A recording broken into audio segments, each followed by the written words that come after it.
Guys, Aaron Shriver, Melodies and Memories Music Media. We're here with the one and only Meghan Patrick, we'll say. I love Big it. fan. We've been a fan for a while. I want to actually talk about Golden Child first. It's making waves, top 30 in the U.S., top 10 in Canada.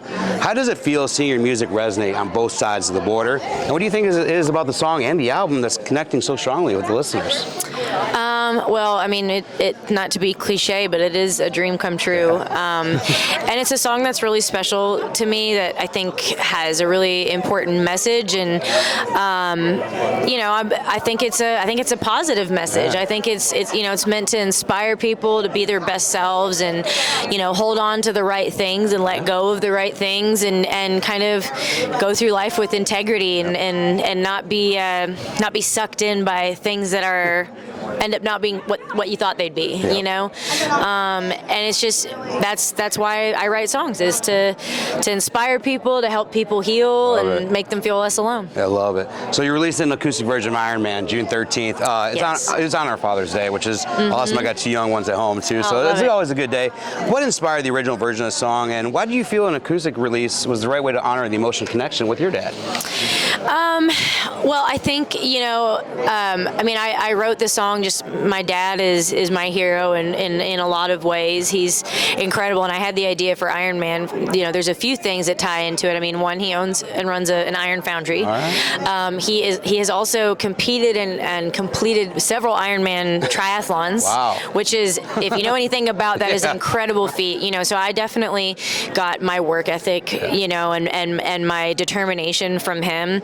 And he's just also, he's just been such a strong and steady and consistent figure in my life, all throughout my life. He's Iron Man, so I wanted to. Your biggest supporter too. And yeah, absolutely, yes, he has. He's been in my corner and supported me and inspired me in so many ways. And with the original version on the record, we went for a tougher, more electric-driven kind of feel, because that's part of what it feels like to me.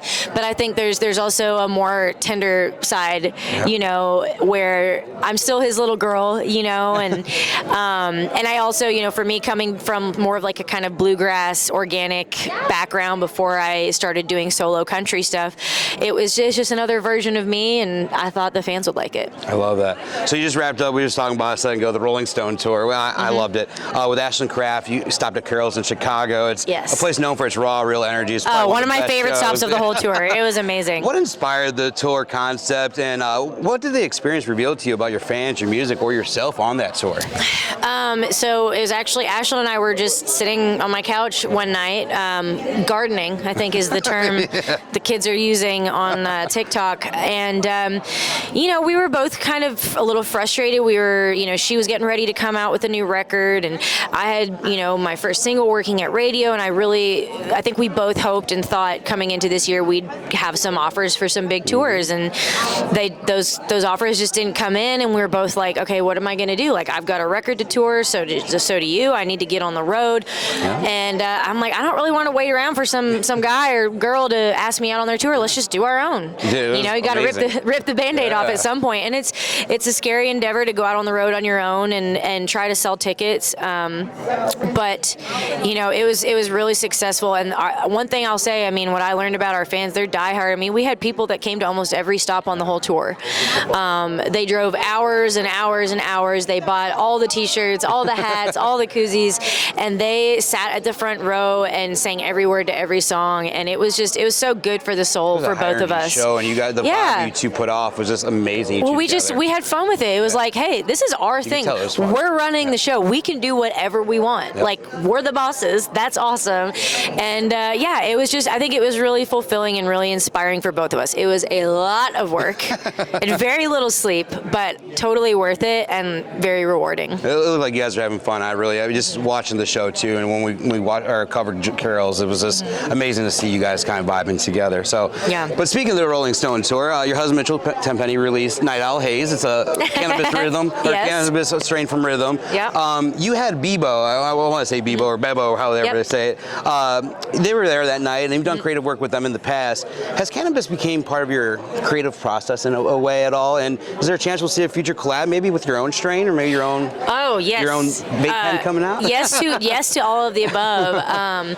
You know, for me, I started using it medicinally. I had a really bad injury when I was a competitive snowboarder. You know, I mean, I should have been paralyzed, and I was in a lot of pain. I really didn't like the way the painkillers felt that they gave me. I also knew they were highly addictive, and I just didn't like the idea of putting that in my body. And so I started using cannabis medicinally, and you know, and still do. And it also, sometimes I get so bogged down with work and everything, I need a little something to open the brain up and get my thoughts onto songs and getting creative and getting my mind to go places it wouldn't normally go. I do the same thing. I'm a photographer by trade too, so if I'm going out there, it kind of gets me creative, gets it going. And Gets same you thing, in touch with things. Got my med card, and I drank. I had ADD for a while, and I felt like that was better than the medicine and everything else I was absolutely. taking. So I love Natural, it. baby. Hopefully we see more collabs in the future with you guys with that. Oh yes, I'm going to keep it under wraps for now. I already know what I would call my own strain. I've got the whole marketing plan ready to go whenever they're ready. Yeah. I love that. I cannot wait.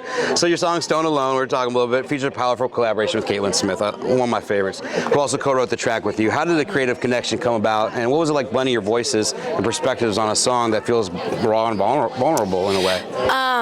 So Caitlin Smith, I have been a massive fan of hers for a very long time, and you know, had basically told everyone on my team, I was like, if any of you have a connection to get me into a room with Caitlin Smith to write, please use it. And so we finally got set up to write together. And so initially I was writing with her, Ben Williams, and Ross Copperman, and we wrote "Why Couldn't I Cry" that day.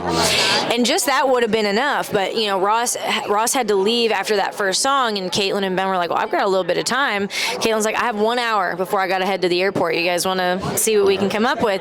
And I said, well, I had this, you know, this one idea, a little bit of a progression, and I start messing around with it, and we wrote the whole song in an hour. It was so fun. It just kind of like spilled out, and then I worked up the courage to ask Caitlin to sing on it with me. And I mean, her voice is, you know, second to none. I mean, she's absolutely incredible, wonderful human, highly talented writer, and it was just such an honor and huge milestone for me to have her on that song. Oh, just don't do what she did with her song "High" and send out THC gummies to everybody. I don't know if you heard that story or not, but what? Apparently when she released "High" for a marketing ploy, she sent out gummies too, and someone's daughter got it and got her pretty sick. Oh, She told us that story when we interviewed her over the summer, and it was the funniest story. So you've had a huge year, chart success, powerful album, 115 million streams, which is phenomenal. Growing fan base. What's next for MFP? I mean, what's coming on the horizon? There's something on the horizon that fans can not expect from you or something? I mean, I'm definitely working on new music right now, and just getting into summer festival season, and working on just getting on the road more this fall. Maybe, who knows? Maybe the Rolling Stone tour might get the wheels rolling again. You know, we'll see what happens. But Stone again. Yeah, Stone again. So yeah, I'm really excited for the rest of the year. We got lots of good stuff coming up. Nice. Guys, Meghan Patrick, check her out anywhere you stream your music. Just one of the badasses that we've seen over the past year, and we're so can't wait to see where she grows from here. So see you guys soon. Thank you so much.